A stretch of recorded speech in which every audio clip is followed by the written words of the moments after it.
BumbleKast. I'm your host, Ian Flynn, the Bumble King, and joining me as always is the Dark Lord of the Cast, Kyle J. Siabi Krause. Do it. Do it. Do it. Now behold the power of this fully operational co-host. Behold the power of this fully operational podcast. Okay, it's there we go. Maybe only, that's better. Maybe only like a half operational, but still, it's fearsome. You should be scared. You should be scared. It's got some mileage on it, but it's consistent. What can I say? In this economy, it's fantastic. It's an old one, sir, but it checks out. Bravo, sir. You win. I'm tired, Ian. I'm tired. I'm so tired. Yeah. Not of Star Wars. Well, I am kind of tired. I'm kind of tired of Star Wars, but yeah, there's a lot of stuff going on here. But it's okay. It's okay. How are things going for you? It's a little hectic. There's all sorts of stuff happening right before the holidays, and like end of day Friday, I had like 2 or 3 clients get back to me saying, hey, okay, so we're going to be closed for the next few weeks, but if you could totally get this done before the new year, we'll see it when we get back in the offices. Thanks, bye. It's like, great. Okay, I'll get to that after Christmas. I'm forcing myself to not work on the holidays. I've already got enough going on. Yeah, we've got the show to do. I'm forcing myself to, do what normal people do, healthy people do, and just step back, and I'll get on it after the holidays. Yeah, I don't know if normal people do that. Not these days. But you're supposed to do. Yeah, I guess. People work too dang hard. At least over here. You get that? I mean, I got enough on my plate as it is with personal family stuff. So, you know what? Just no. No. It'll be there. I'm fast anyways, so screw it. Same here. I had to have multiple things collide all at once. So, same here. It's true. It is better to give than receive. Anyway, Ian, what are we here for today? What are we going to do? We're going to talk about the final, Star Wars movie. For now. At least the last one in the Skywalker saga. We'll go with saga. That. I was about to say trilogy, but no, there's 9 of them. What is a niner? That's a ninth-ology? It's the Skywalker trilogy. Like I can get up to an octology, sure, but what is 9? What do you use for 9? I don't know. Like if it was just 6, it'd be a sextology. 7 would be a septology. 8 would be octology. What would be 9th? A ninth-ology? Nonth-ology? Huh. An anthology. No, that's not right. Well, anyway, same as we always do with our movie reviews and discussions, we're going to be spoiler-free here at the start, and then we will give you ample forewarning when we're going to talk more nitty-gritty spoilery stuff. So if you don't want to be spoiled, jump ahead to the Q&A, and boy howdy do we have some doozies in the Q&A. Yes, we do. So, starting us off, overall, what did you think of the movie? I thought it was actually all right. Yeah. I was kind of surprised, actually. Was not really quite expecting it to be all right. It exceeded my expectations, which were quite low. Not for any reason other than just like I'm just so like done with this whole thing, because I didn't hate Last Jedi. In fact, I think I was pretty positive on it overall. But I mean, this movie did kind of like completely erase the need to ever watch Last Jedi. It just kind of picks up where Force Awakens left off with a couple of plot points here and there. But yeah, it's pretty funny how much Last Jedi is just kind of left out in the cold. Just kind of, whoops. See, the more I think about it, the more problems I have with it. There are definitely issues. But I came away from it with a much more positive feeling. Last Jedi, I walked out with a bad taste in my mouth. And Mm-hmm. It was mostly because of well, I was going to say because of the squandered potential, but that's the entire sequel trilogy, to be honest. Mm-hmm. But I don't know, just something about the structure about Rise of Skywalker felt more coherent, I guess. Which was surprising because it should have been a freaking mess. It's kind of like a well-managed mess. The first half is whiplash-inducing scene jumps and plot points and just throwing stuff at you rapid fire. Some of it is to establish points. Some of it is to gloss over stuff in the last movie. And all of it is to set up the latter half, which, semi-spoiler alert, is basically Return of the Jedi. Essentially, yeah. And, I mean, I guess maybe that's why I'm giving it extra points, because Force Awakens was A New Hope again, just rehashed. Last Jedi was Empire Strikes Back, remixed a little bit. And Rise of Skywalker is 50% original Star Wars movie, 50% Return of the Jedi. Yeah, I would agree there. It was kind of weird how much they just jumped over a lot of plot points established in Last Jedi. And I feel like that there were concepts here that could have been explored further if this were 2 movies instead of 1. Mm-hmm. So it feels like J.J. Abrams was like, okay, well, I had all these concepts for a second movie, but those all got thrown out the window because they brought in a different person to direct that one. I forget his name offhand, but they brought in a different person to direct that one, and it's got all different writers and everything in that one. So I'm going to try and stuff all of my ideas and everything that I had for a second movie into this one and try and make it work. And mostly it succeeds. There's a few things that are introduced here, and then there's not much. They don't spend much time developing them. Mm-hmm. So I won't get into spoilers of who or what that is, but not yet. There are a couple things that I feel like if there were a second movie that could explore some of these things that were introduced, that might help make this one feel less dense and like breakneck pace. The breakneck pace feeling. When they were writing these movies, they purposefully left things open-ended. It wasn't like Abrams was taken off course. It was he threw ideas out there that were to be picked up by somebody else. He purposefully put the ball down to be picked up. Yeah. And I feel like that was the wrong thing to do. Yes. With a franchise this big, I feel like you should have knuckled down and plotted things out and make some adjustments along the way. Sure, see how fans react, because something this big, you have to take it into account. Star Wars belongs to everyone. But being so loose with it, I feel like was a big problem, because there are elements here in Rise that should have been laid in Awakens. Right. And even with some of the weirder stuff that was done in Last Jedi, it all could have fit together coherently, but it just doesn't tell one cohesive story. That's not to say that the original trilogy didn't play fast and loose with some stuff. They did make up a lot of where it goes, and it does show in some places. But I feel like with the sequel trilogy, when you have so much money and power behind this, you could do anything.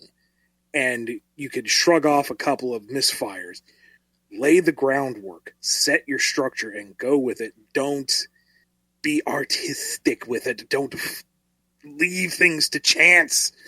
Just yeah, they really should. I can't really get into it without getting into too much detail. They really should have outlined this whole trilogy rather than just leave it as is between each movie.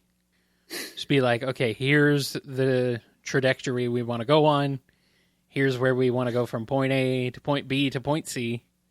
And we just need to figure out how to get there. I feel like the original trilogy 4, 5, and 6 mostly did that. Obviously, A New Hope was pretty standalone because they weren't sure if they were going to be able to keep going. Sure. But once they figured out that they would be able to keep going, I think between George Lucas and the people who actually told him no, who did not exist when the prequel trilogy was happening, but whatever, I digress. When they were coming up with all that stuff, with the original trilogy, they at least kind of had an idea of where to go. Sure, they rehashed a lot of stuff, and I feel like this trilogy, the new trilogy, has also rehashed a lot of concepts and just swapped in different names, which has been kind of frustrating and a little played out, because we have two trilogies that essentially hit mostly all the same story beats all the way through. I hate to say it, but it actually... With a few tweaks, but other than that, it's always been, it's this upstart resistance versus a giant galactic empire. It's right. Both of these trilogies have been that way. So I hate to say it, but it makes me appreciate the prequels, at least in the fact that they were original stories. I don't hate everything about bloated, convoluted, misdirected, poorly managed stories, but they are their own stories. Right. The sequel trilogy is not. It's all derivative. And it kills me because the individual characters, Poe and Rey and Finn and Rose, all of them, and Kylo as well, all of them are fun. They're great characters. It's just they're kind of just put through the paces. And that's what disappoints me. That's why I really enjoyed the first half of this movie so much, is that you had Rey and Poe and Finn interacting together, going on adventures, as it should have been from the start. Should have been the beginning of the... Yeah. That's how it should have been from episode 7 onwards. I don't know what they were trying to do there. That seems weird. Seems so weird that they had a really big missed opportunity of doing that, of having the three of them working together more often. I feel like Rose got really backseated in this movie. Yeah, and I've got a nice rant about that, but that's spoiler territory. Yeah, that's like one of the things where I'm just like, what the heck, man? She was a pretty integral part of Last Jedi, and then all of a sudden, who cares about her? She doesn't matter. Just write her off, literally. So. Like, especially since my one of my big critiques over the last one was that I didn't mind Rose. I liked her character. I liked her motivation a lot, and she was a fine addition to the group. Right. But her inclusion came at the expense of Finn's personal arc. Yeah. He was more of kind of attached to hers. And I felt that was a disservice to Finn, who they spent all of the last movie building up. Right. It was kind of Finn and Rey's story, and then Finn just kind of got forgotten. So, all right, Rose has been built up and added and attached to Finn in a very, very personal way. Let's see where this goes. The answer is nowhere. Nowhere. And I don't know if that's because the actress was scared off of the role because of all the vitriol, or because Disney decided, there was so much hate about the inclusion of yet another woman, we want to dial her back, or what. But yeah, once again, another missed opportunity. This trilogy is full of them. All right. Do we want to get into it then? Yes, let's dig into this. Let's dig into this meat. If you've seen the last two, you might as well see this one. It is a fun ride. It's visually outstanding. Yeah. The cast does a great job with it. You might as well. Go ahead, punch the ticket, watch the movie. The cast is very fun. I like the cast. This is the movie where I really actually liked them. They were fine in Force Awakens, and then Last Jedi was just kind of like, I honestly, Ian, I don't even remember hardly much of anything about Last Jedi. That's how forgettable it was. And I'm like, I'm watching this movie, and I'm like, yeah, I'm really not getting any sort of refreshers on what happened in Last Jedi. So, whatever, it's fine. Anyway, yeah, spoilers. So here we go. This is spoiler territory. If you don't want to be spoiled on the movie, jump to the Q&A. We'll see you later. Ciao. Bye. Right. So, where to begin? Number one, Rose. Yeah. Let's start there since we just left off there. We've got the Millennium Falcon roaring across the screen. Uh-huh. Poe is piloting. Chewie's with him. Finn is fixing. Cool. All right. Who's the mechanic that's helping? Not the mechanic that was established all last film. It's some big slug thing. Why is Rose not there? Who does nothing? Why is she not bickering with Finn on how to fix the Millennium Falcon as it flies? That would be fantastic. Nope, she's gone. Yeah. Okay. Sure. Yeah.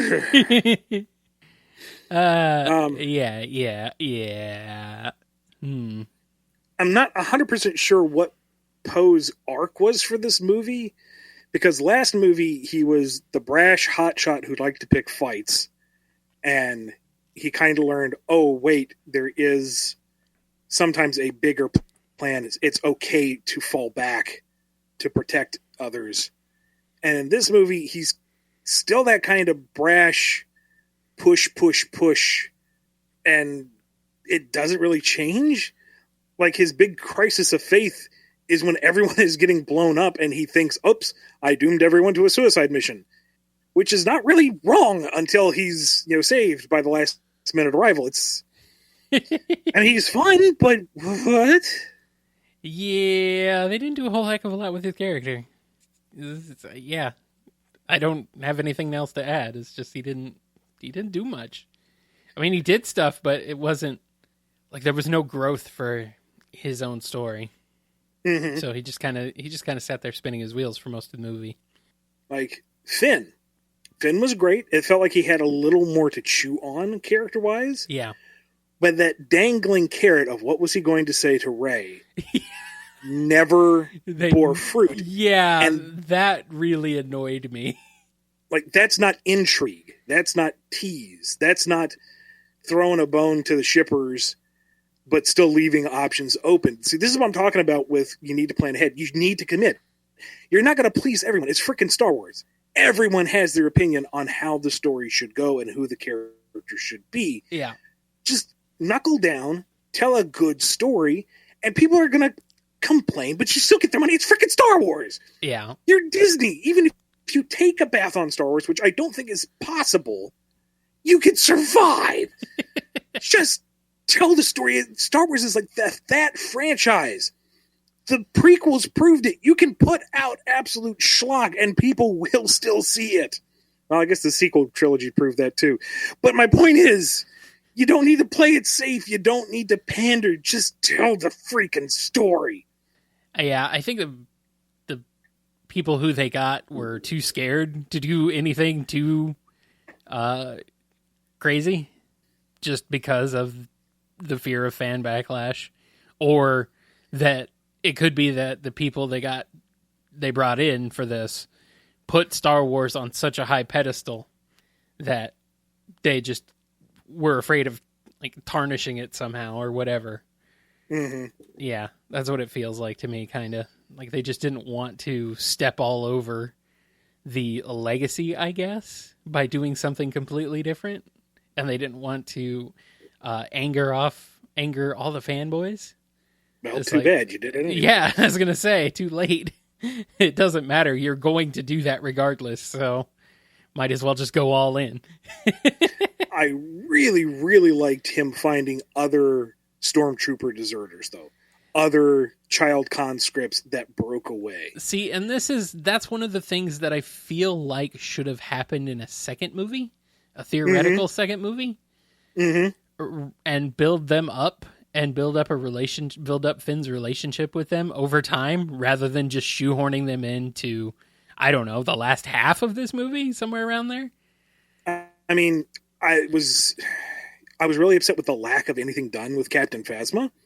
Yeah. and given her connection to Finn and to the indoctrination of the stormtroopers, with those elements all together, that is a really engaging subplot that you could have used in any of the films. Right. Hell, it could have been a movie by itself. Nope. Yeah. I am glad that they didn't pull Phasma out of the grave to kill her unceremoniously a third time. I feel like who's the name of that lady they meet on the snow planet who's apparently Poe's former fling?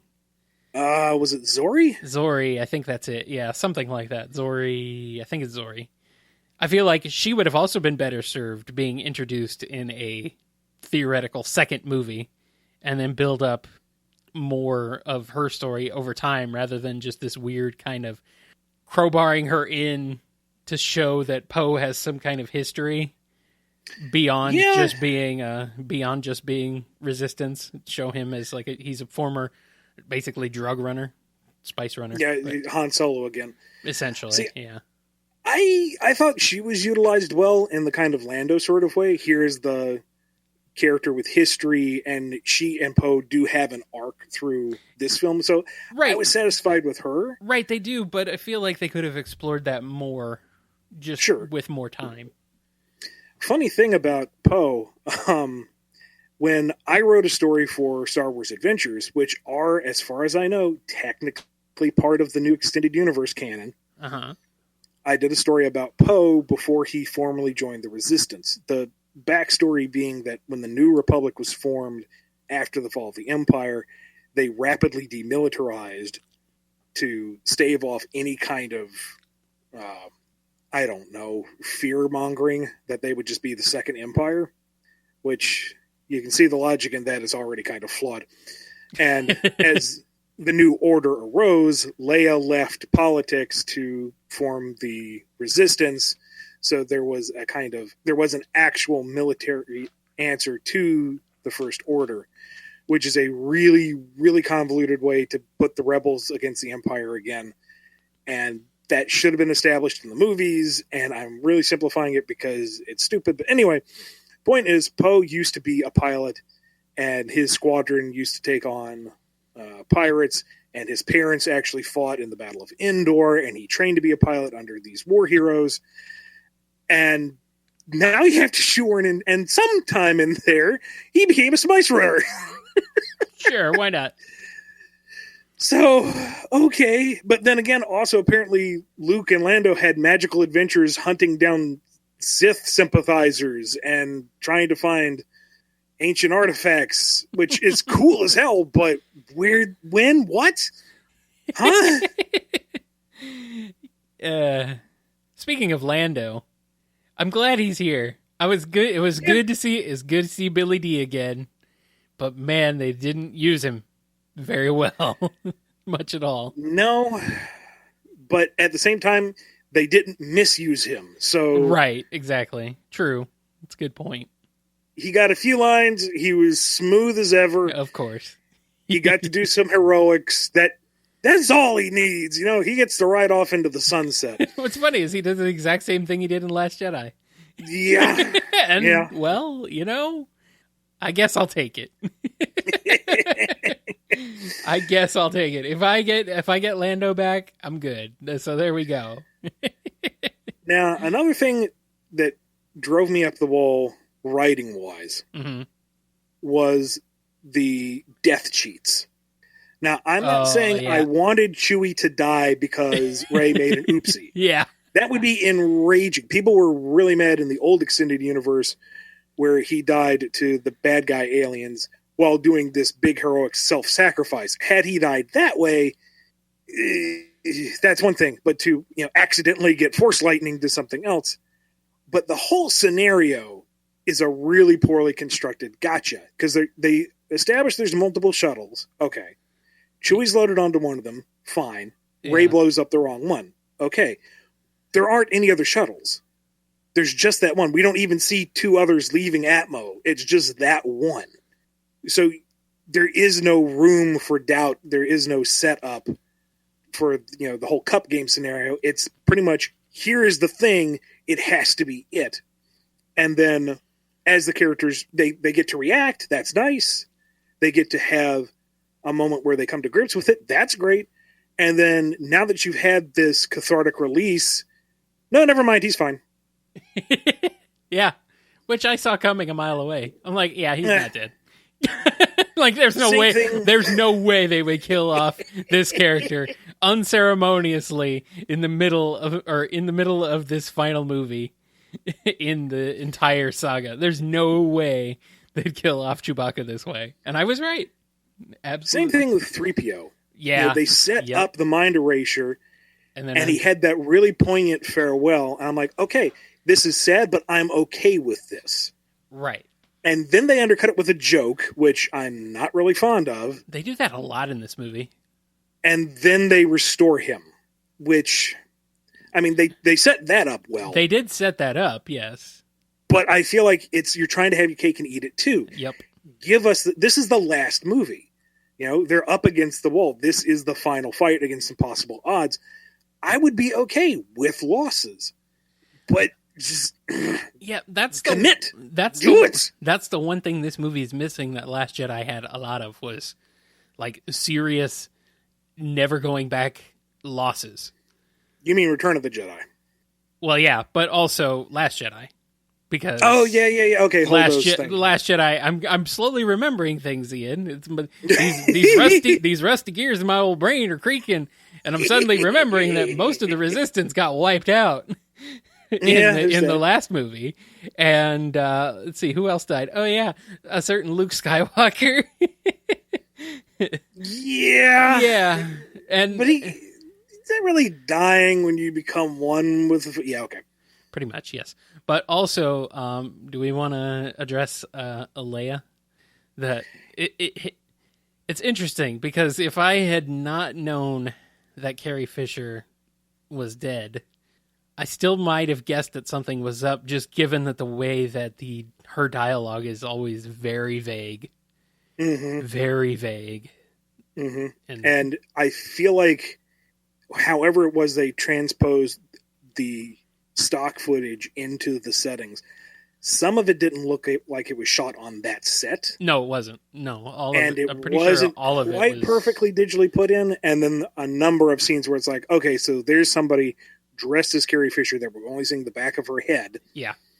I feel like this kind of goes back to. I feel like they got a sound alike, at least for maybe one or two of the lines, because we only see her from the back and she's saying stuff. I was like, yeah, I think they might have brought in someone else to dub that one. So, and that's one of those things that kind of takes me out of it too, because it's like, I know this, sadly, knowing the real life story of the making of this movie is kind of one of those things where you're just like, oh, geez, I can see the holes in this. Yeah. It's one of those things. But on the one hand, I'm glad that they were able to give her a role in the film, and that she just didn't die off between films unceremoniously. Right. And they gave her some kind of send off. But at the same time, this falls back into a topic we've touched on in the past, is what is the morality of resurrecting actors to fill roles? Yeah. You know? And she may have been fine with it. I mean, for all accounts, she seemed really into the franchise, and if nothing else, might have been okay with it just for the sake of the fandom. I'm not speaking for her, of course. I have no idea. I didn't know the woman, unfortunately. And I feel like if she had given the blessing, that's one thing. You know, if you know that you have become this icon and you want to be immortalized like that, that's something. But that's the actor giving consent. And when a company owns a character, which is your likeness, it's a little sketchy, and I don't know. Yeah, I don't feel nearly as bad about it as like bringing back Peter Cushing for Rogue One. That just felt really weird. At least in this, she knew she was going to be involved in this trilogy. Mm-hmm. She knew that she would have a part to play. She knew she would be in all of them. In Peter Cushing's case, he had absolutely no idea Right. that they would be reusing his likeness in 30 years after he had passed on. So, yeah, that was kind of creepy. But in this case, it's not quite as bad. It's still kind of weird, but it's not quite as bad. Because at least she was alive to be a part of this one. Right. With Peter Cushing's case, you didn't need Tarkin. No. It could have been someone else. It could have been anybody. His moments in the film did not really add to the narrative, so that felt especially sketchy. Here, it felt like they treated her with dignity. She went out in a classy fashion. Yeah, and they mostly used her. Yeah. Footage of her instead of just recreating a 3D version of her. Right. So I'm okay with it with an asterisk. Yeah, it's still weird. I'm with you on it being weird, but it's definitely a lot less weird than bringing back Tarkin. Kind of along the line of the Skywalkers, I am satisfied with Kylo's arc. I feel like so he basically did the Vader thing in Return of the Jedi, but I feel like his turn was handled far better because from the very beginning, he was shown to have real issues committing to this lifestyle of being evil. Yeah, but there was never a moment where it felt like he was decidedly full on committed to being the bad guy. And when it did, when he was really in full swing, it was always out of this kind of petulant anger. So having him, grapple with this and come around, having that meeting with Han again and going through it again and coming around, I'm okay with it. I will accept it. Even the symbolic Rey killing Kylo Ren so that Ben can be reborn. I will actually get behind that a whole lot more than Darth Vader's, "There's good in you. Do you know I murdered children? I'm sure there's good in you. You beat me into the ground and cut off my hand. Are you good yet?" Yes. See, and I think this might be a point we somewhat disagree on. Trying to think of how to put this. Kylo killed a lot of people, Ian. Oh, yeah. I'm not saying he's guiltless. He's a freaking monster. Yeah. Like, he's unequivocally evil. I don't know. Redemption is so weird in Star Wars. It feels like, no, I can't say that. I'm not going to say that. That would not be good. But it feels like, okay, I can say this. It feels like if you confess your sins, you're immediately absolved of all of them. Mm-hmm. And I was like, well, no, this he's like killed people, like a lot of people. He's done a lot. He's headed up this entire evil empire that does nothing but kill people. Like, I don't know how you can come back from that. I'm looking at it this way. He's very clearly a stand-in for disaffected youth indoctrinated by hate culture. They do some bad stuff, and there needs to be a way for people like that to come back and make amends. It does not negate what they have done. Right. But if they have the opportunity to see where they have erred and to work towards bettering the community, I feel like they need that opportunity, and that's why I like Ben's turn. I would have been fine with him having this being the jump-off point for his redemption arc. Maybe he goes about undoing the leftovers of the first and final order or whatever. Instead, he uses it as kind of like a one-up Phoenix down for Rey and then quietly dies out of the plot, which I'm okay with too, because that would have been a real awkward scene with Rey showing up hand in hand with Kylo and Finn just kind of like staring. Yeah, so I'm fine with him dying as well, but the turnaround for the character, let's say this, he's not redeemed. Okay. He did bad things. He did not fully amend for bad things. Right. But his character turn, and I guess was fine with. I guess Vader didn't either. So, but I don't know. I guess I understand what you're saying. And yeah, I guess there should be at least some chance for some kind of redemption, pretty much regardless of how absolutely evil you are. But man, it still was so weird. And, now, what I won't go with and the whole is the kiss. The kiss was awful. No. Oh, that, yeah. that Okay, no good. business. I'm glad we both agree on that because that is the one thing I'm just like, oh no. I went like, I gagged literally. I'm like, oh no. Like, I will say Ray, that there was some weird sexual tension between them, especially in the last film. There has been, but it wasn't in a positive connotation. No, it was creepy. It was bad. It was very bad. It was very bad. And Ray, no, Ray, please, I feel bad for you. Don't do this. Not with this one. Yeah, no. The kiss, no, absolutely not. No. Not even on the table. Goodbye. No. And I'm not saying that as a Ray Finn shipper or Ray with anybody. Just know you. No. Not what they would do, not what they should do. No. No. I am happy with how Kylo's turnabout in character came about. That does not give him the smoochums. No, sir. No. Yeah, thanks. I hate it.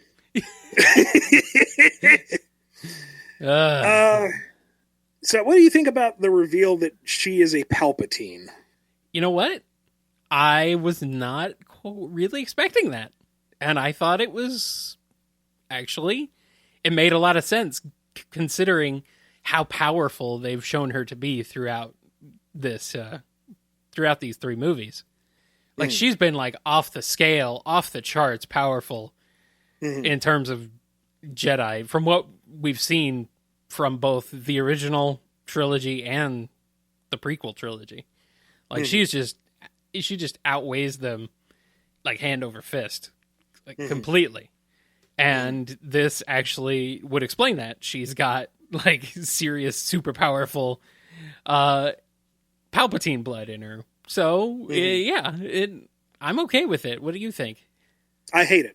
Really? I hate it with every fiber of my being. Oh, yeah? That was the one of the few redeeming things of the last film for me was saying that Rey was a nobody.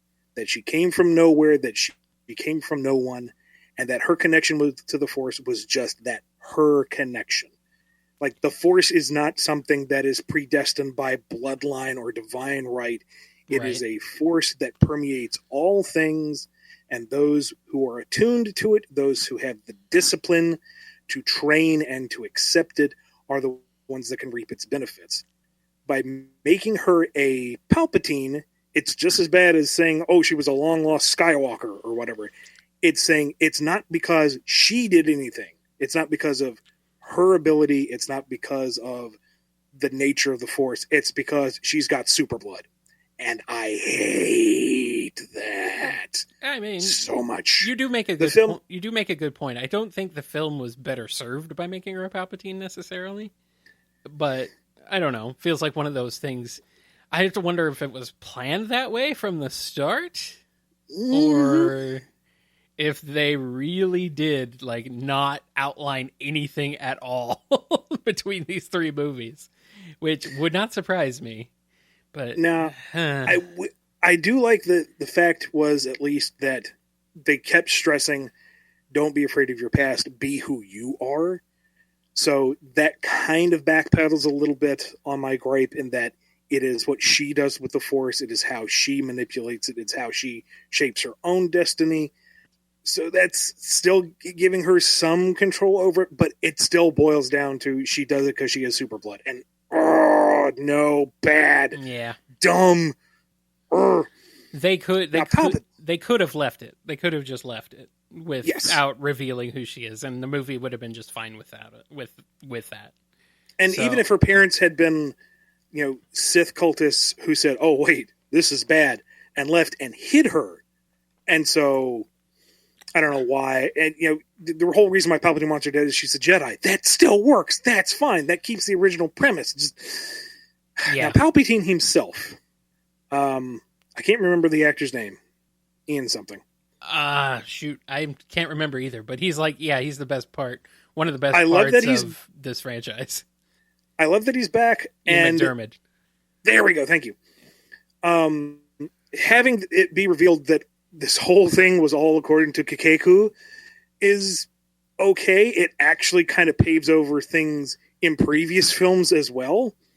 You know, in Return of the Jedi, he's telling Luke, come on, stab me, kill me, do it, give in to your anger, do it. And it's like, why? If the whole thing is that it would be a transference of his essence into the vessel that struck him down, that makes the whole thing in the second Death Star actually make a little more sense. True. Yeah.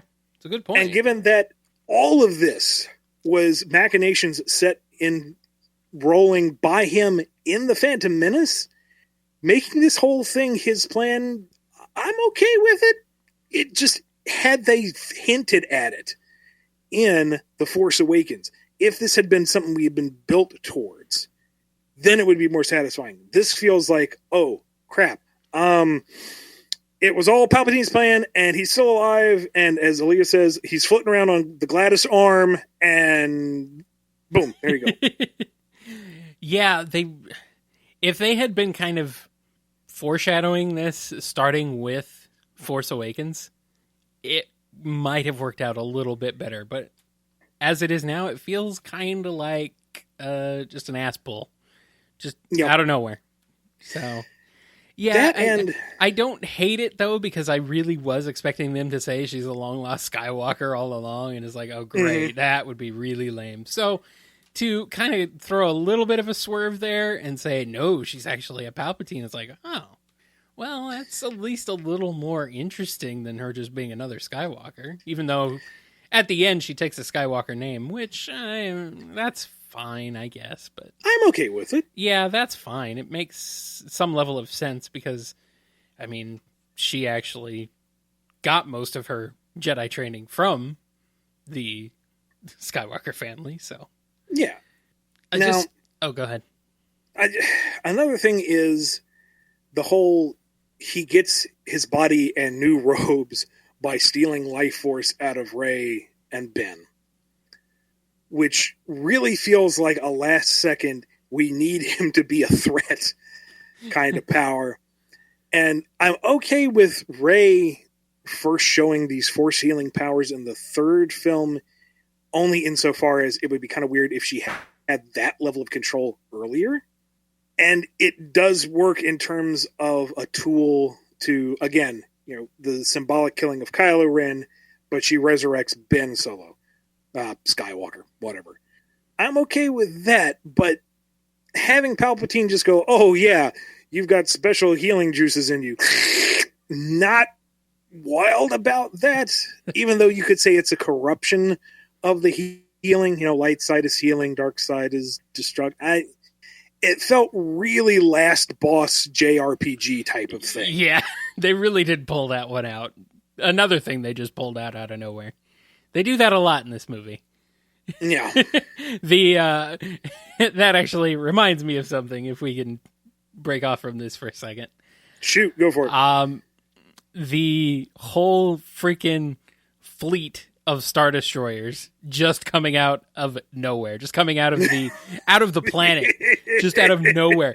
Like, these are like, it looks like hundreds of thousands of them just lifting up out of the planet. And these are all, like, fully crewed Star Destroyers, presumably. They all have crews on board. Like, how did he do that? How did he recruit that large of a military of people to come staff all of his hundreds of thousands of Star Destroyers that just rose up out of the dirt? Like, in the film, they said he'd been preparing this army since the Battle of Endor. So that's, 10, 20 years? I guess. I thought it was like a 30-year split between them, but I might just be thinking of the original. I might be thinking of the prequels to the original trilogy. And they also had one of the First Order officers talk about how to start harvesting more children to train up to staff them, which is at least kind of acknowledging the numbers. But then one of them says it increases our numbers 10,000-fold. Right. So even if the First Order has a measly 100 ships to their name, it's a big number. That's a lot of ships. And every single one of them is packing a Death Star style cannon. Just yeah, that's another thing. I'm like, can we get over the Star Destroying weaponry? Can we stop that? I guess we can't. This is Star Wars, I guess. They have to have that. They built towards it. They had like a rudimentary version in the last movie, but still, it's kind of like the hyperspace maneuver, which they lampshaded. Oh, that's 1,000,001 shot. Yeah. And yet we see one successfully go off in the sky. Make up your mind. Commit to one. They did that in the original trilogy too, a little bit, like the A-wing coming out of and hitting the taking out one of the Star Destroyers. That's a kamikaze fly right direct. That was directly into a deck. That's different. Yeah, okay. That's different. I suppose. It is because I say so. Okay.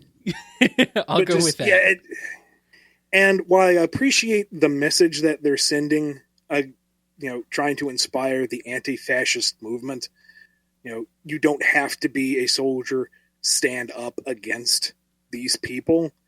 Here come all the ships. It's not a navy, it's just people. Thank you, Captain on the Nose. Very good. That's a fine message.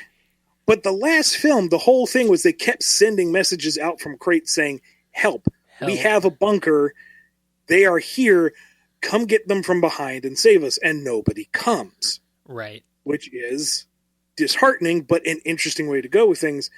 This time around, the message is Chewie and Lando are flying around the Falcon saying, hey, the First Order now has a bajillion ships all with planet killers. Let's come get them, boys. That's just everyone's like, okay, maybe they got lost. Maybe that was the party coming to Crate and they just ran over or something. That's just the magic of the charisma of Lando, dude. Okay, yep, no, you're right. That completely fixes that 100%. He's just like, hey, all you space ladies. Yeah, exactly. And like entire planets are coming out of orbit to help. They didn't show that in the movie, but like moons are pelting the Sith world. That's the power of Lando. That's it. That's their trump card that changed everything. I will accept that as canon, and you cannot tell me different. Okay, good. I'm glad, because I have also accepted it as canon, because it's the only explanation. Wrapping up a few last points here, what did you think of Snoke was just a Vat clone? Whatever. I don't care. I really don't care. Like, they tried to build up Snoke, and then they made him a whole nothing burger, and I don't care. So, yeah, like there was a whole pod full of Snokes. Are there other Snokes out there? I mean, that could have been something vaguely interesting, but ultimately, it has no bearing on what happened. It feels like what they did was they didn't intend to necessarily kill off Snoke in Last Jedi, but they did, and so the only other option they had was, all right, I guess we'll pull Palpatine out of the mothballs. Why not? Sure. Hey, he's here. You got a light? I have a pack of Snokes here. Yeah. Exactly. It's like, now, fine. here's where I thought things were going. Because in the trailers, they had that, brief teaser moment of Darth Ray. Yeah. And then they show off that Palpatine is alive and that he has cloning technology. So I thought they were going to go, what was the name of the comic series? Dark Empire? That they were going to take a spin on the whole Emperor cloning himself thing, and that Rey was, kind of his clone daughter of some kind. Mm-hmm. So that, she'd face a Darth Rey, that there are other Reys out there, which would still kind of fit with the whole, she is nobody from nowhere, but put kind of a weird spin on it. I could have been okay with it. That would have been pretty cool. Instead, we get this kind of weak rehash of Luke in the Dagobah pit, yep, which serves zero purpose in the film other than to be a callback. Right. And as cool as Darth Ray was, it didn't justify that moment. It existed purely to be a teaser trailer blip. And I don't like that. That's Chewbacca getting blown up. Oh, wait, he's not. That's C-3PO getting his mind wiped. Oh, no, wait, he's better. It's, hey, there's this really cool possible angle on Rey. No, it's just there to get you to pay attention for 5 minutes. Right. Yeah, that was a trailer shot. I was like, oh, they really could have gone with this. That really would have been pretty cool. It would have been pretty cool to have while they're doing this whole chase thing, because that's sort of what the first half of this movie is, sort of like a chase and a looking for a MacGuffin is what the first half of the movie is. It would have been interesting to maybe kind of have this dark Rey in the background, like, ooh, there's this, and then, do something with her toward the end of the movie. Or have her actually be there in the second Star Destroyer on Endor, instead of just making that another rehash of something from an old movie. All right, we've harped on a lot of bad stuff, so let me just rapid fire some good stuff. Okay. Everybody interacting in the first half of the movie, that was gold. That was very good, yes. First half of the Lando movie being great. back and Lando being awesome. Yeah. The cute little cone bot they introduced for a very small plot reason didn't overstay its welcome, didn't get annoying, didn't become a cash-in mascot. Yeah, he's pretty fun. I also like the little repair guy. Yes, that little he was guy. fun. That little guy is a lot of fun. Zori, everything about her, that was fun. Zori was good too. Yeah, I wish we could have gotten more of her. That's why I'm like, oh come on, the second movie, the theoretical second movie that could have introduced her. There could have been a lot more. Blue Ghost Luke, everything about that was great. Mm-hmm. Yep. That was basically a combo of Yoda and Obi-Wan on Dagobah in Return of the Jedi, but it's okay because it was great. And bringing back Luke's X-Wing for a little bit of fan service, that was fun too. Yep. I'm fine with that. The weird warthog horse things on the Endor moon, those were boss. Yeah. I liked those things. And then using them as the invasion force was perfect. It's like, stop their speeders. Oh, they don't have speeders. What? I mean, if you're going to find a way to ham-fist in the nature versus technology thing that the Ewoks were supposed to be, right, that worked. That was the only thing that didn't feel like a wholesale ripoff. I dig it. Yeah. That was neat. And you know what I really thought was cool was having a ground battle on the deck, or not, I guess not on the deck, on the exterior of a Star Destroyer. Mm-hmm. Also that is really cool. Let's see. I just had it. Shoot. Now, I don't know if you watched the CG cartoon series Rebels. No, I did not. Okay. It's okay. When it has its moments, it's really cool. When it doesn't, eh. I've heard it's fairly solid. One of the characters is a Jedi named, was it Caden? No, shoot. Kanan. Thank you. Kanan, who, spoiler, dies through the course of the show.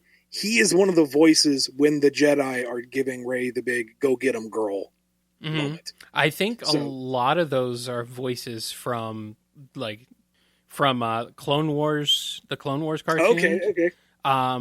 I know at least one of them is Samuel L. Jackson.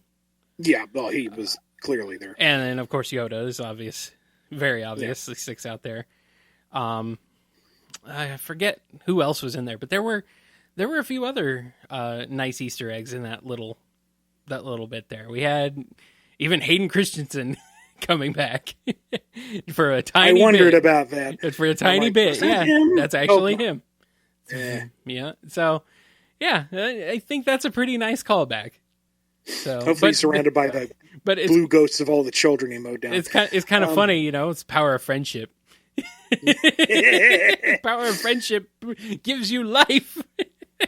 Along that line, the Ghost, which was the principal ship out of Rebels, is apparently in the giant armada of good guys. Yeah, I was trying to look back there and see if I could recognize any of the ships, and I couldn't get quite a good look, but there's apparently there's got to be like a ton of even just like little hilarious things that like nobody would catch. There's probably like a Spaceballs Winnebago back there somewhere. Something just very tiny hiding back there. You can't even see it, but it's there. I wouldn't be surprised. I feel like, maybe I'm making this up, but I feel like I actually saw a promo screenshot that was put out showing the ghost in there. Because now I want to say that I remember seeing the USS Defiant from Star Trek in the mix. Going, oh yeah, really? That wouldn't. Or is that? Wouldn't surprise me either. What else? Okay, they actually kind of redeemed one of the things I hated in the prequels. When Mace Windu, is whatever he's fighting Palpatine, and he redirects the lightning onto his face, and it gets all scraggly. I hated that. The Emperor looked like a melting ghoul because he was old and corrupted by the dark side of the Force. He didn't need to be zappity-zappy, and he looked stupid for the rest of the movie. But Rey sent the lightning back and just blew him up. So if we're going to have a callback to lightning being thrown back at you, at least it was cool. Right. Yeah, they just melted him, which is fine. He's the Wicked Witch of the West. I mean, he really kind of is, if you think about it. And I already said it, but all the mentioning of the stormtroopers going rogue and forming this kind of good militia thing, that was really cool. Wish we could have seen more of it. Yeah, they definitely could have really built up more of that. It seemed like they wanted to, but they just didn't have the time. There's probably a lot left on the cutting room floor. So, yeah, there's good things about this movie. There's definitely a lot of fun, but there's also a lot to complain about. But overall, I think my takeaway is mostly positive. I enjoyed it. I had a good time. Yeah. Yeah. And it could have been a real mess, but as it is, it was fun. So it's still a mess, but it's an enjoyable mess. We've had a lot of those lately. Hell, it's what the show is. I hope.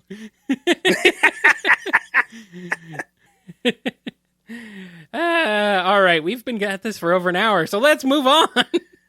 Yeah, seriously. Let's go ahead and get into our advertisement for this week, Ian, because we are huge sellouts. We have an ad. We are huge sellouts, Ian.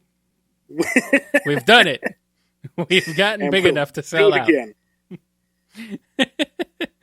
Anyway, go ahead and dive into it there.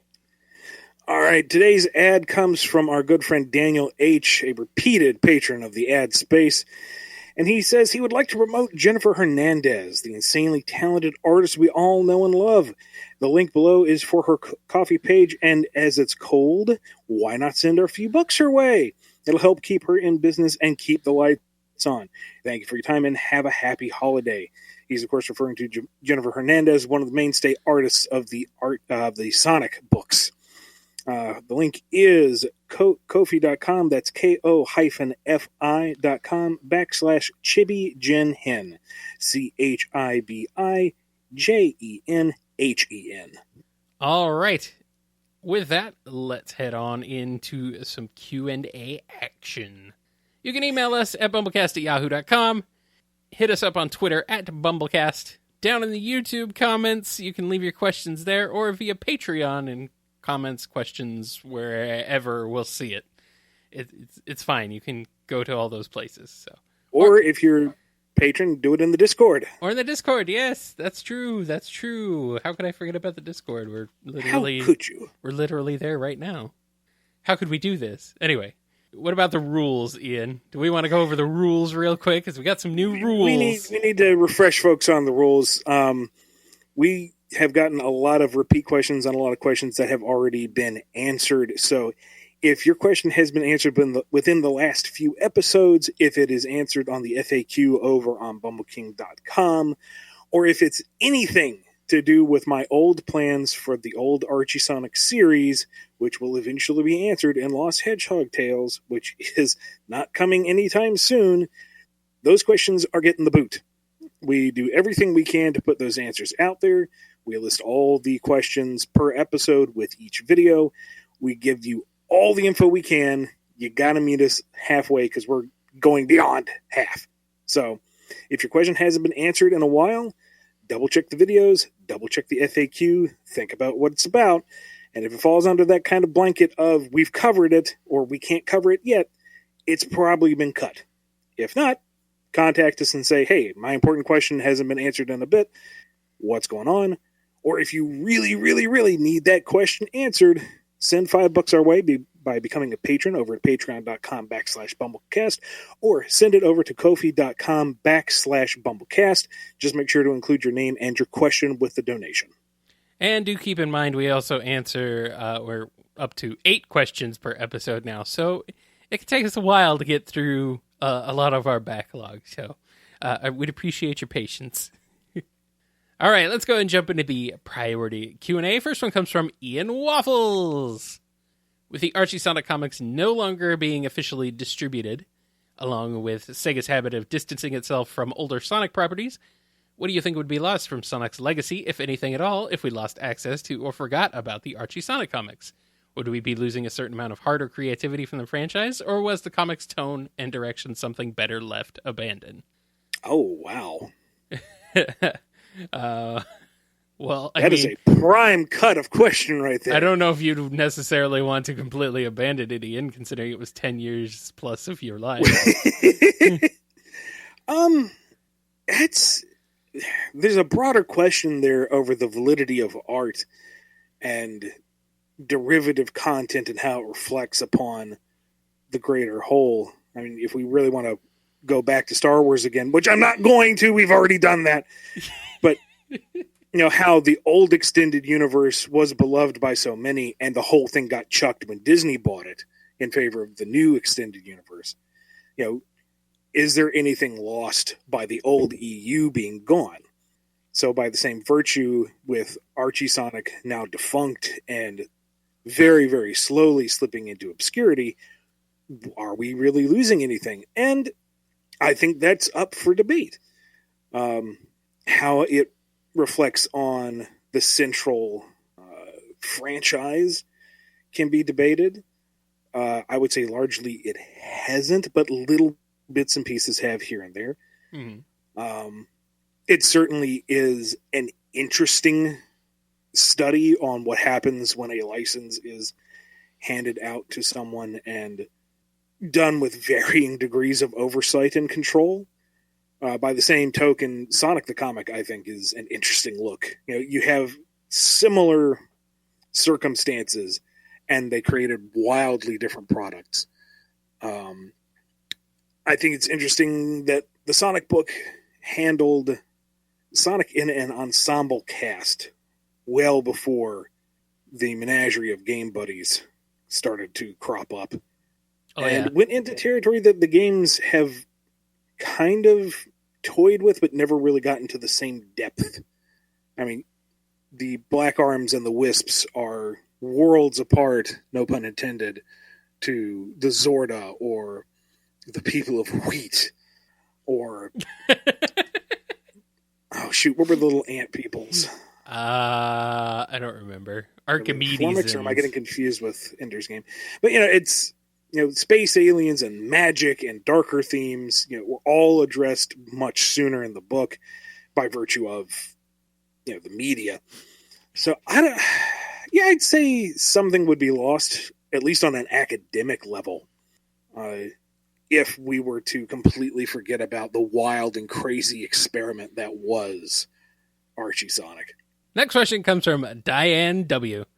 Hello, Ian. I'm happy. Hi, Diane. I'm happy that you're still fighting to get the Freedom Fighters into the IDW comics, and I'm glad you still like them.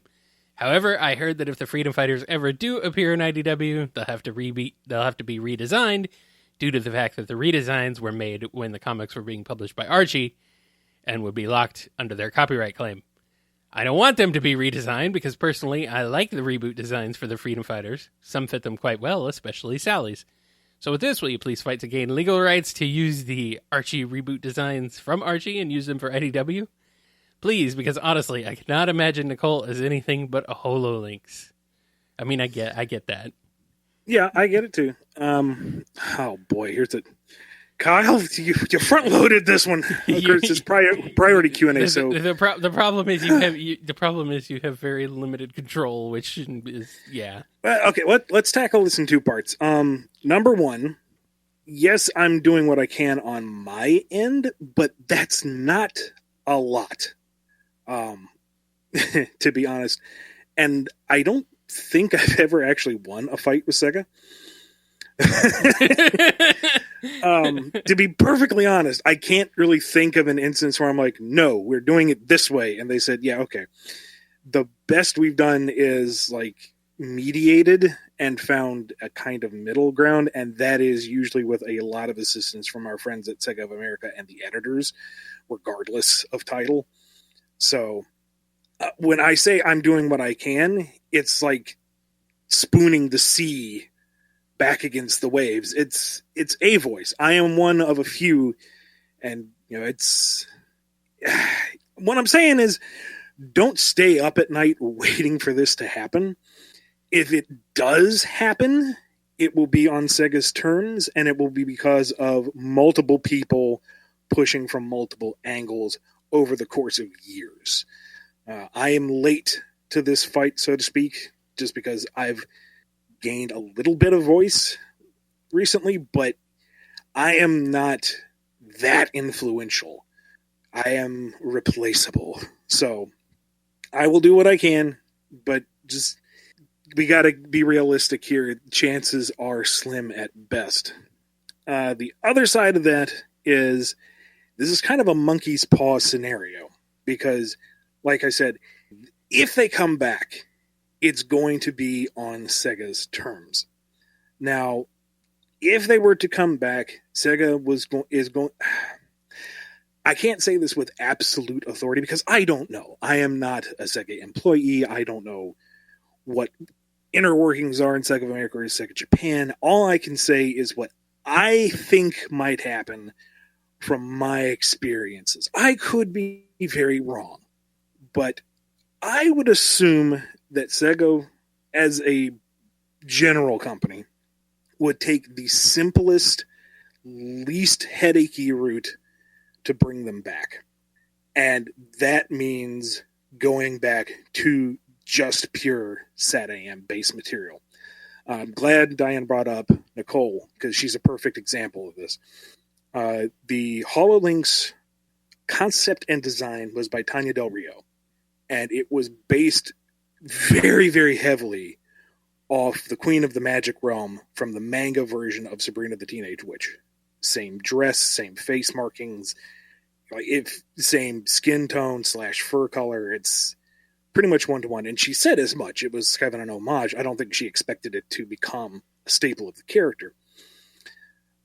So right there, you've got the issue of HoloLinks Nicole being derivative of an Archie product.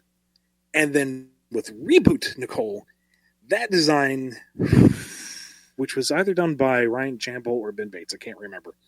Regardless, that's another artist involved, and it's still based off of the original design, which is based off of another design, which, come to think of it, kind of is based off of another story by another writer that introduced the idea of Nicole getting a kind of physical, emotional reaction. So right there, we've got multiple artists and multiple creators involved with just this one character. Did they all sign contracts? Did they all acknowledge that they signed contracts? Are they going to come out of the woodwork later and say, oh no, my signature was forged? Are they going to cause a headache? And that's just Nicole. I mean, you compare the Archie Freedom Fighters, even pre-reboot, and they're wildly different from the SAT-AM group. Yeah, they started from the same basis, but Comic Sally is worlds apart from Cartoon Sally in terms of backstory, in terms of mannerisms, character direction. They're almost unrecognizable, especially if you compare designs. Yeesh. So, and then the post-reboot was like another degree of removal. That is especially their own thing.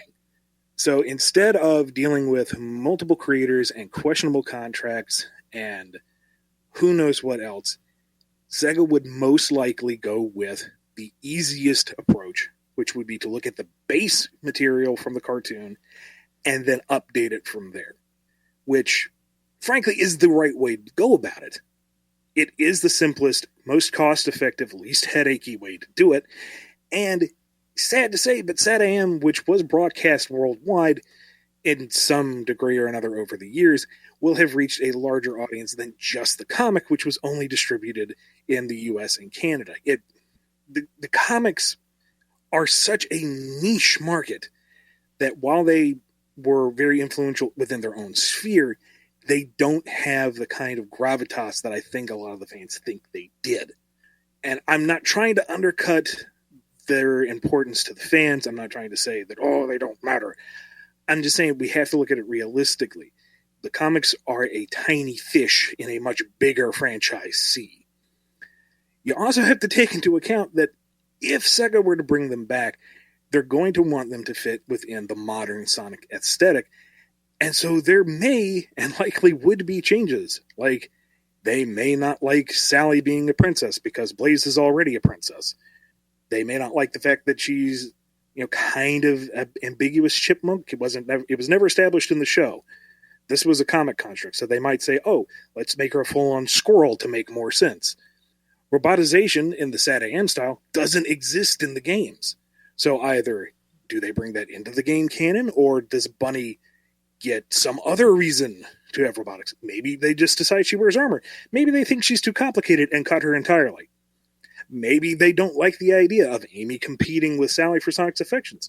Maybe Sega says, hey, pair Sally with Antoine. If they do that, I don't get to say no. No other writer gets to say no. This will be Sega's thing. So when you're saying, make Sega bring them back, keep in mind what you may be asking for. Be careful what you wish for, you just might get it. That's what I was just about to say. Yeah. So, and this is all speculation on my part. It could be that we wake up tomorrow and somebody's feeling altruistic and they got all the rights from everybody ever, and it's a neat and tidy package, and we pick up where we left off as if nothing happened, and la-di-da-di-da. I don't foresee that happening. I have been wrong in the past. I don't know. Yeah. So what I'm trying to get at is, if they come back, don't set your heart on seeing it being post-reboot Freedom Fighters. That most likely is not going to happen.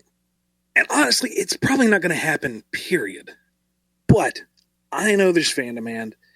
There are others who know there is fan demand, and we will do what we can to try to massage them back into at least the comics. Will it happen? I don't know. But I can't say it's impossible. So keep the faith if you really want to, but don't hang all your hopes and dreams on a maybe from me. And if there's one thing I know about corporations, it's the path of least resistance to the most money is the most important.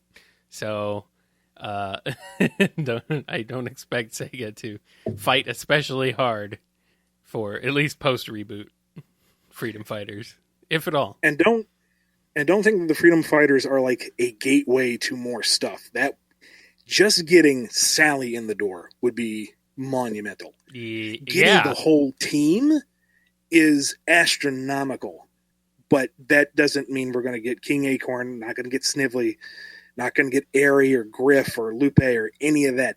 If we get the Freedom Fighters as a whole set, I'm going to throw a party.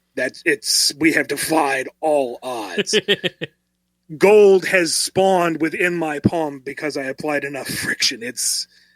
It would be nothing short of miraculous, but we'll see. We'll see. Yep. Next question comes from Andrew D. In regards to Sonic Genesis, was there a miscommunication for the battle in Final Zone between you and the artist? There was some sort of shield around Sonic that was apparently a bad thing, but it didn't seem to affect Sonic in any way. Rotor was able to remove that shield by doing something outside the room. Am I right in assuming this was a miscommunication, where you asked to have a shield around the room, trapping Sonic and Eggman, but the artist accidentally interpreted it as a shield around Sonic? Regardless, what is the canon of this, and how was the shield harmful at all? Just what was the point of that shield? I'm having the vague sense of deja vu here. I feel like we've touched on this before, but oh well. Who knows? If it was, it's been like 50 episodes, so. Yeah. or more. So, whatever. We'll revisit it. But yeah, it wasn't oopsie on Spaz's part. It was supposed to be in Sonic 1, after you finish the kind of rehash of Labyrinth Zone, you pop up and there's like this energy wall preventing you from going back into Scrap Egg Zone, and you run onto the final boss fight. And in the comic, it was supposed to be that force field comes up to keep the Freedom Fighters out, so Sonic is facing the Egg Pistons by himself. Spaz drew it as a shield, as like a energy, as like the green shield for Sonic, and I don't know why. I didn't get to see the pencils, so I couldn't, say, hey, that's wrong. And it came out that way. The canon answer for that is Spaz made an oopsie. That I got nothing. Given that it was a one-off, spin-off, kind of quasi-parallel universe, I've not really devoted any thought to it beyond that. It happened, and we move on. Alrighty. And our last priority question this week comes from Eggman Inc. What was the overall plan for the Trallius continent in general? That's going to fall under the Lost Hedgehog Tales thing again, man. Stop doing this to yourself. I feel like a jerk. You're getting your Patreon priorityness, and I'm like, no, I can't answer this. Yeah, I kind of figured that. But, we'll throw that in here. I mean, maybe you're thinking if I speak broadly about it, it's okay. But I guess, truth be told, there wasn't really a lot planned, at least not that I can remember off the top of my head. It's where Ma was based out of, so anything revolving around him would have taken place there. Alrighty. In the end. Alrighty. Let's move on into the standard Q&A. This should be a little bit lighter, some of it. First up comes from Almiron R. Ian, I have just read Tangle and Whisper number 2, and I'll admit you are really making it awesome with these stories, especially with Mimic. So tell me, should we expect to see stories and characters like this in Season 3? Hard to say because it's too early to talk about Season 3. There will be certain change-ups, but that's not something I can discuss right now. I personally don't have any immediate plans to bring in new characters, but it's not entirely up to me. Alrighty. Next question comes from TBF. Ian, who was, were, is, are your favorite characters to write about during your career as a writer, and why? Oh my goodness. Well, Sonic-wise, because goodness knows I've written enough Sonic. I guess. Eggman has always been a delight to write. We've covered that before on the show. He's so cathartic and just fun. Yeah. Even though he is a horrible person. Oh yeah, he's awful. Absolutely deplorable. Irredeemable. It's still fun. Yeah. It was fun finally giving a voice to Bean, as I had wanted to do for years in a semi-official capacity. Right, yeah. Of course, I'm terrified now that he's back into the... I don't want to say canon, because I guess he never really... The fact that he's kind of sort of back, thanks to Sonic Mania, has me terrified that they're going to characterize him as something completely different. And I don't want that. I created my baby boy. Don't take him away from me. That's the problem with licensed books. I know. Same thing goes for Bark. It's like, I gave you life, and now I may have to watch it slip away. Then again, the classic era stuff doesn't seem to talk or do much in terms of characterization, so maybe I'm in the clear. I don't know. Let's see. Over in Archie Land with the Cosmo series, most of the crew there is fun, but I've enjoyed Max Strongjaw. And it's funny because I resisted that character initially. Like, I wanted to keep it just the Martian crew. And the editor at the time said, no, we need someone to be the reader's window into this world. Put in a human. So I put in the most obtuse Zap Brannigan-y character I could come up with. And having him be this aloof doofus, someone who is all about adventure, but having no clue about self-preservation and just being honestly a little racist, but in a kid-friendly sort of way. Man, that is not a quote to have out of context. Whoa, boy. He's just a fun idiot, and I've had a lot of good times with him in the first run, especially in the second run.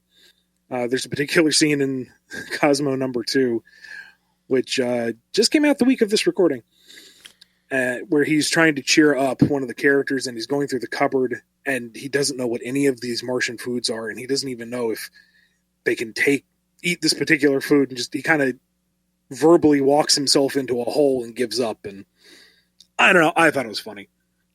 What about Mega Man characters? Oh, shoot, dude. There were good ones in there. Lots of good ones. If I had to pick one, digging into Blues' persona was just delightful. He has so much character to play with.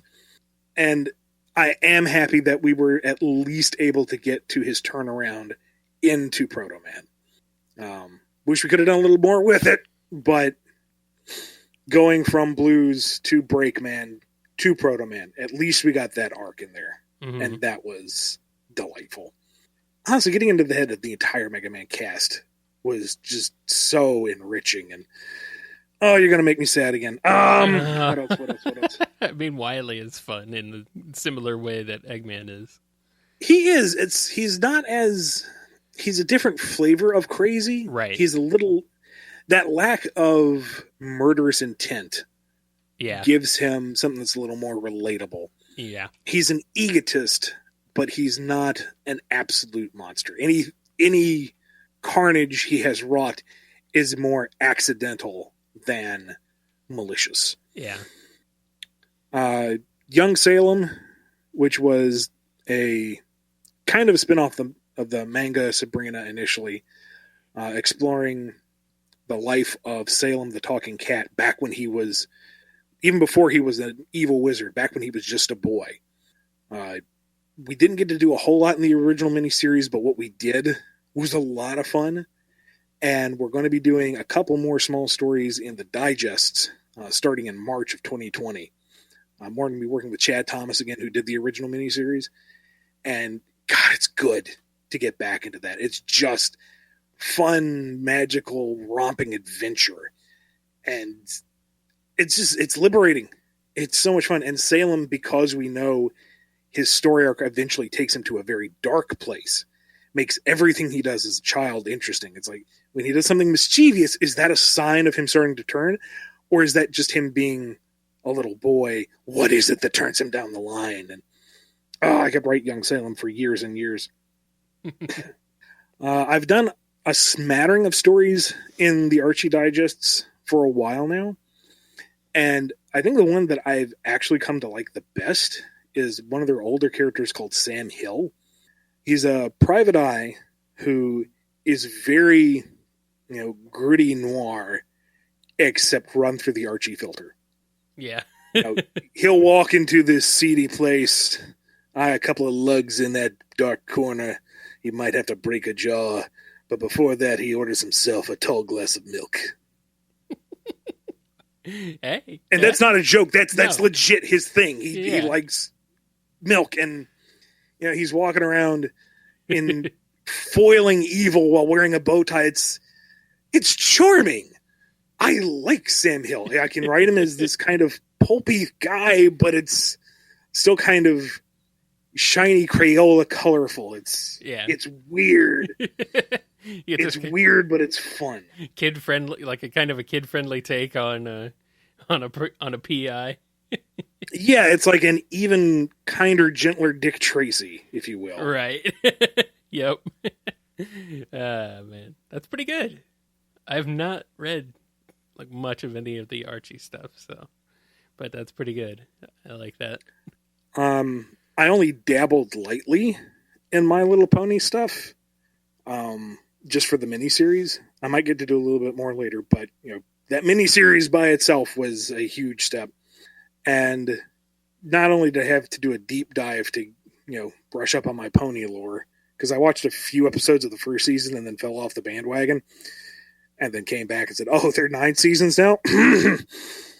But the miniseries focused on a kind of side set of characters that are different species from across the magical land who have been brought together to learn the ins and outs of friendship from the main cast.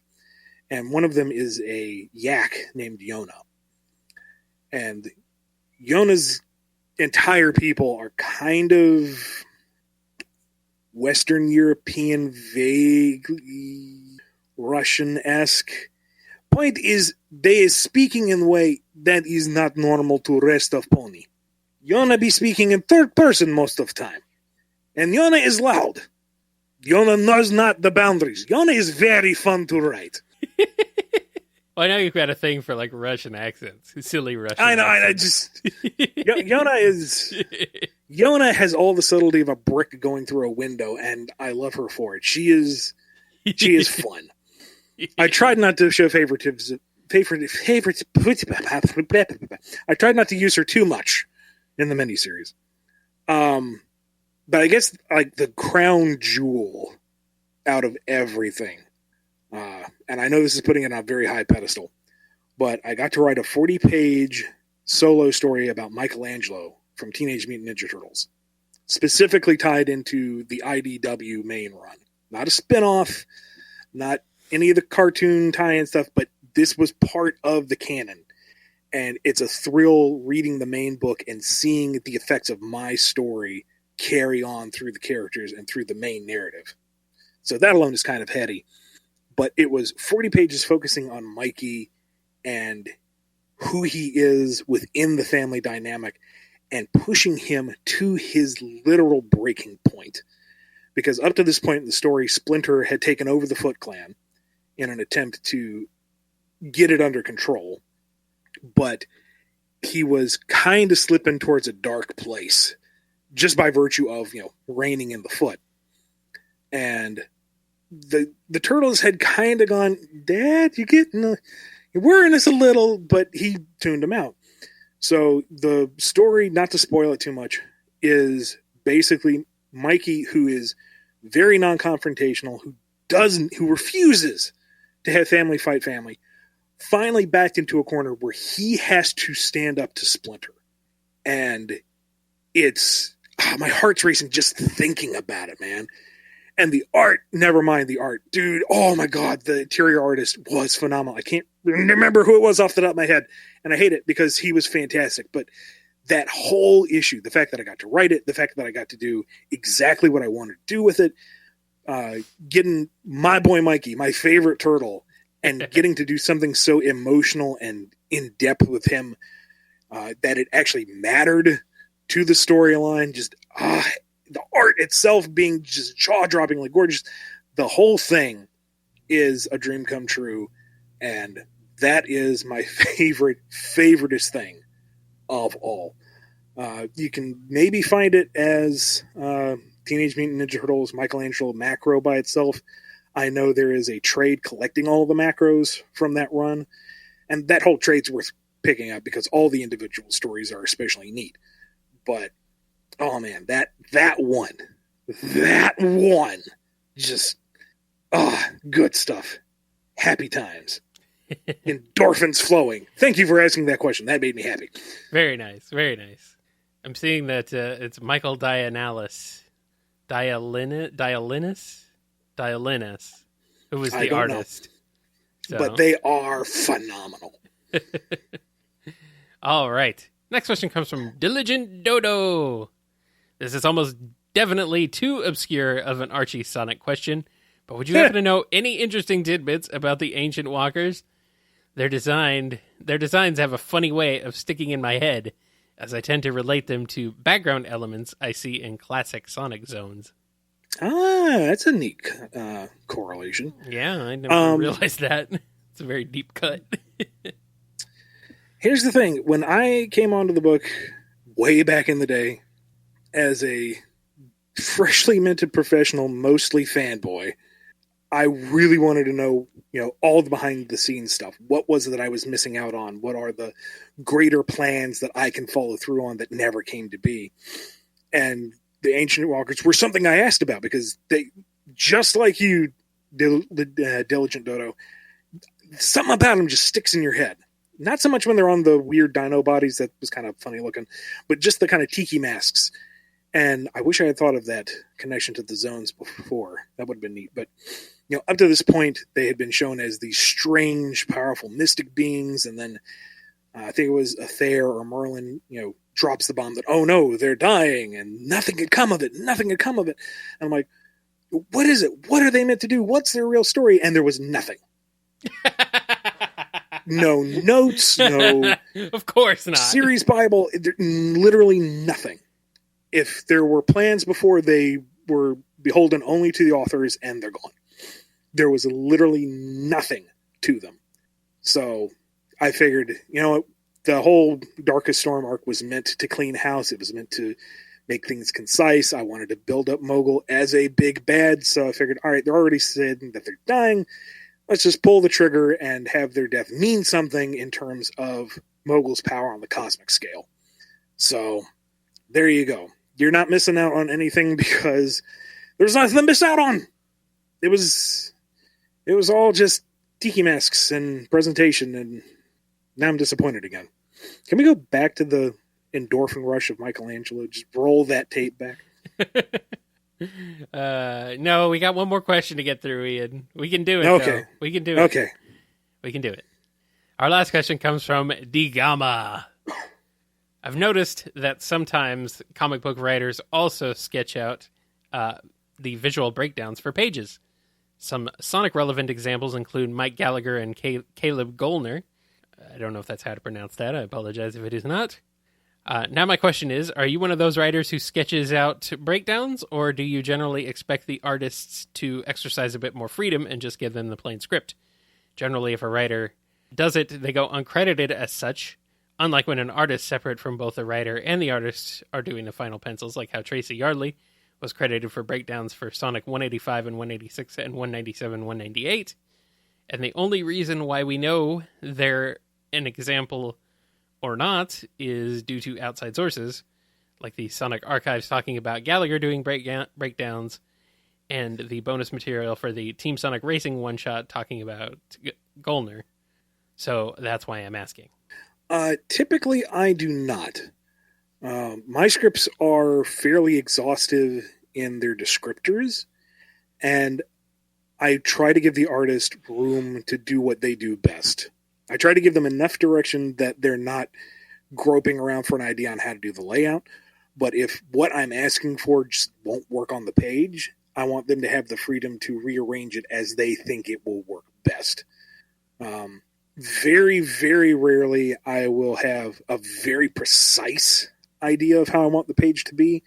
And usually I'll just do like the tiniest, simplest doodle in the script. And by doodle, I mean I create a table in Word and finagle the cells and rows into the panel alignment and number them. I don't do full sketches. The only time I've done full on breakdowns was when we did the special tie-in comic for Sonic and the Secret Rings way back in the day, where I did the script and I did the breakdowns for Tracy, and he did the final comic, and that only saw the light of day on the special bonus disc that was exclusive to the Target retail versions of the game. Very specific. Good luck finding that one. But that was the only time that I've done serious breakdowns for pages. Alrighty. And with that, we are at the end of our Q&A excursion this week on the BumbleKast. On top of that, we are at the end of Season 5 of the BumbleKast. We're at the end of 2019 How did we do this, Ian? Well, I talk at you, and you work your voodoo magic, and we get episodes. Oh, it's... all right, if you think it's magic, I'm just going to stop doing it, and we'll see if it still happens. Please don't. I need you. And now I'm looking in the Discord chat. And Valerie. Valerie.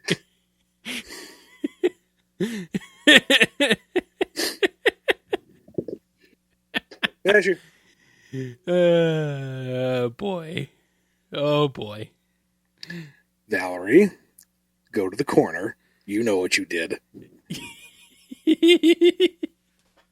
All right. Pick up in 3, 2, 1.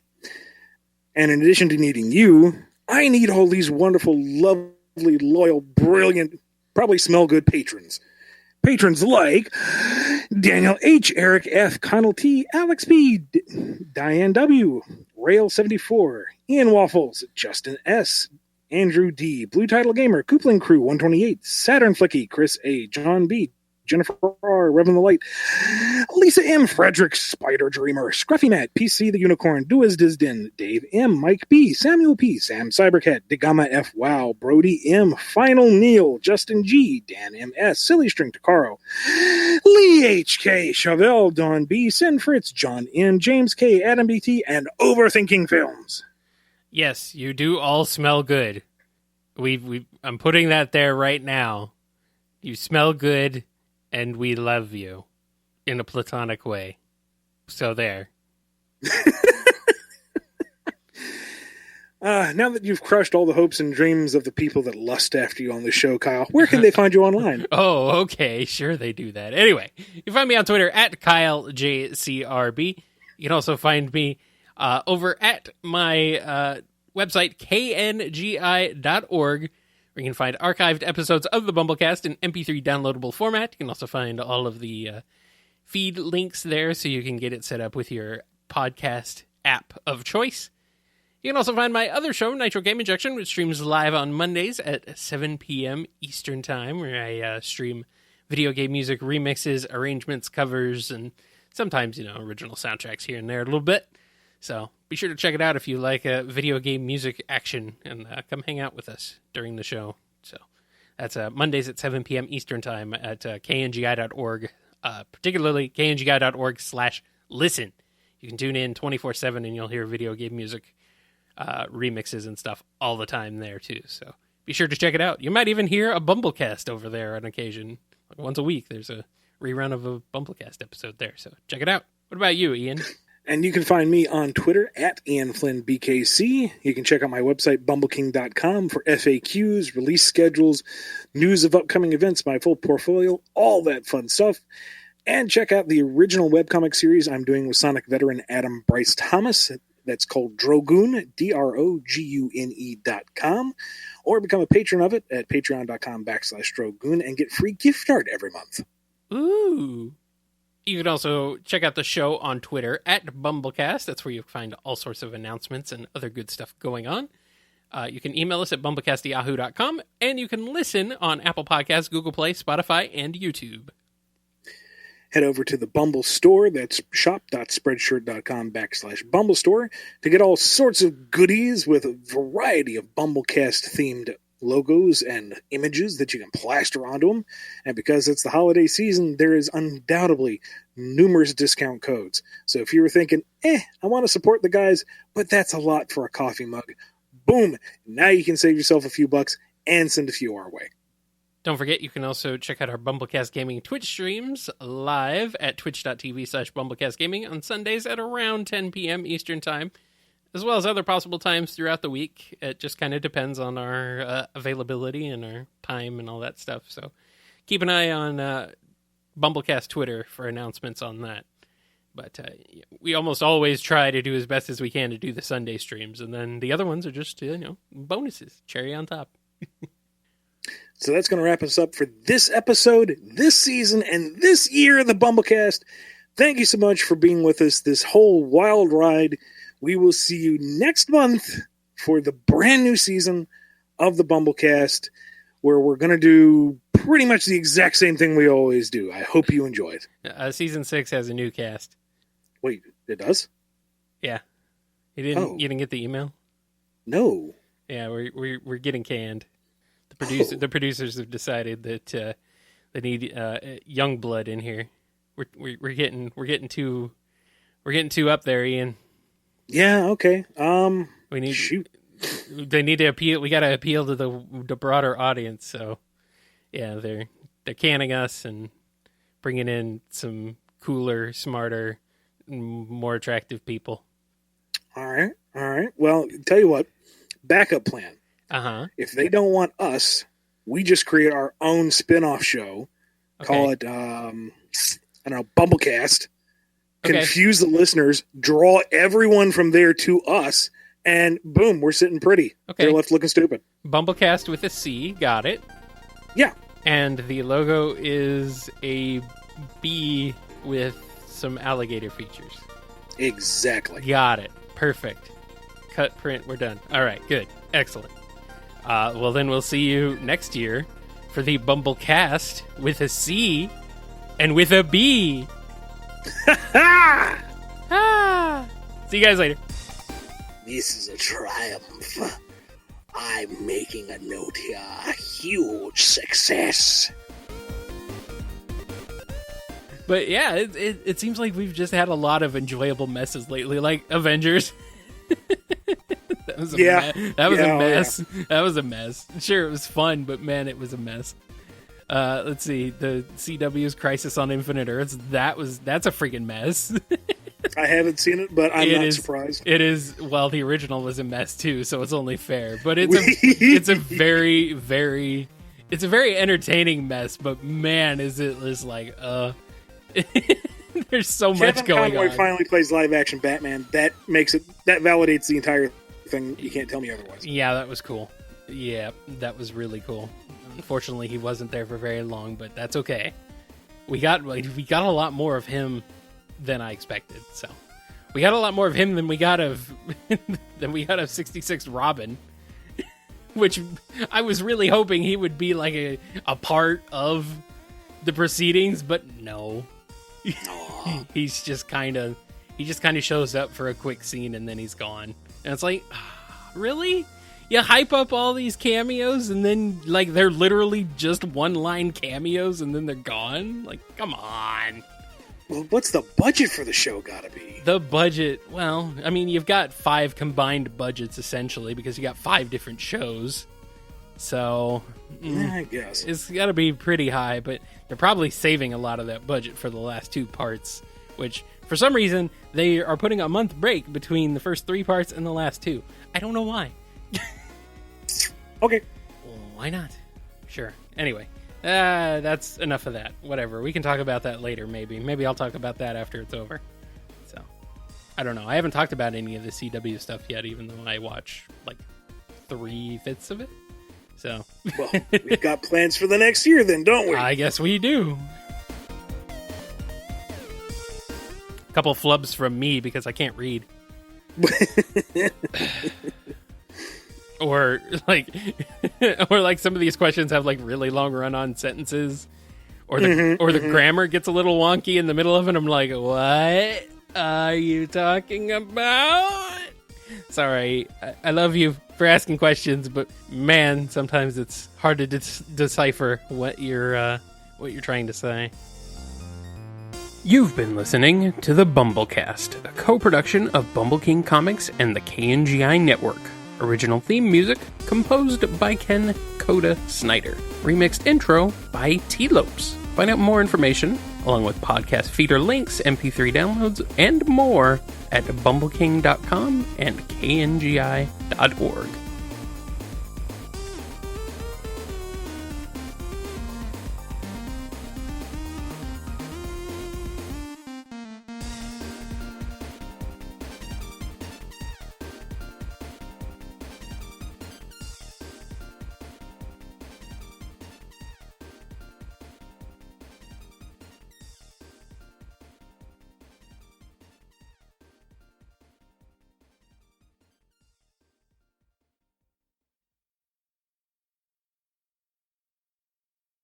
The question is what we thought of Finn having force sensitivity in this movie. That's what I forgot to mention. I dig it. I wish that had been played up a lot more earlier and they did something with it, but I liked that they were building something with it. So in the inevitable sequel trilogy or Disney Plus TV series or graphic novel or whatever they do with it, I like to see what they'll do with it, but I guess that was another thing I forgot to complain about, is that a lot of this movie felt like set up for spin-offs and not the movie itself. Right. Yeah, I got that feeling too. Here's Zori, guess what she's going to be in? Here's Lando and that one chick, guess they're going to go find her planet. Great adventures there. Oh, they mentioned Luke and Lando had adventures. Guess we're going to have a flashback story somewhere. It's kind of a... Finn having force sensitivity kind of reminded me of Leia in the original trilogy. Mm-hmm. Also having that. So I'm fine with that. I just thought it was... speaking of Leia, I also thought it was kind of interesting that she did train to be a Jedi. Did they ever mention that in the previous movies? No. She actually went through Jedi training. One thing I was kind of hoping for when they found Leia's lightsaber, I was like, oh, is the blade going to be yellow? Is the blade going to be yellow? No. Because it is at the end. But... That's Rey's lightsaber, though, I believe. Yeah. But no, Leia's lightsaber I believe in the extended, the Legends universe, I believe it was yellow. Oh well. So I was like, oh, is it going to be yellow? Is it going to be yellow? No, it's just a slightly different tint of blue. Lame. Make it yellow. That, and because, in the flashback, clearly Luke has his green saber. Right. So what happened to that one? Why is Rey running around with Obi-Wan / Darth Vader / Luke's old one? What happened to the green saber? I don't know. That was the saber Luke made. It's Luke's saber. They can't figure out what they really. This feels like just a chain hung around the neck of this franchise. Is that stupid blue lightsaber hung around the neck of everybody every main character of this franchise? You get this specific blue lightsaber. This is all you get. This is all you have. Wait a minute. Because in the last film, Ren and Rey have the force struggle over that fallen saber, and it ends up exploding. Wasn't that Rey's saber? Wasn't that the Obi-Wan saber that she dropped? Probably. Because it couldn't have been Ren's. He had his. Right. Yeah. What? Lee says there's time to rebuild it, but that's not the point. The point... Oh, you know what? Screw it. Never mind. We've added another 15 minutes of discussion. We're not even recording. I am recording, actually. I turned it back on. Oh. So I can shove this in there. Don't worry about me. I got this. Oh, you scruffy-looking nerf herder. Let's see. Scruffy Matt says the implication was that they rebuilt it. Rey had both pieces at the end of Last Jedi. No, guess. You know what? I'm not even going to start. Why would not she even going to start? But why would she bother? Just make one for herself. That's sort of the rite of passage of... And Leia was training her. She could have taught her how to... Nope. Yeah. We're done. You need to rest up. We've been going at this for over an hour, and you still have to have the show. No, we're done. Okay. We're not going to go over all the problems that it had and all the lost potential. We've done that. We're done. Okay. It's over. Okay. Fine. We're done. Roll credits. Chewie, send us off. Thank you. We're done.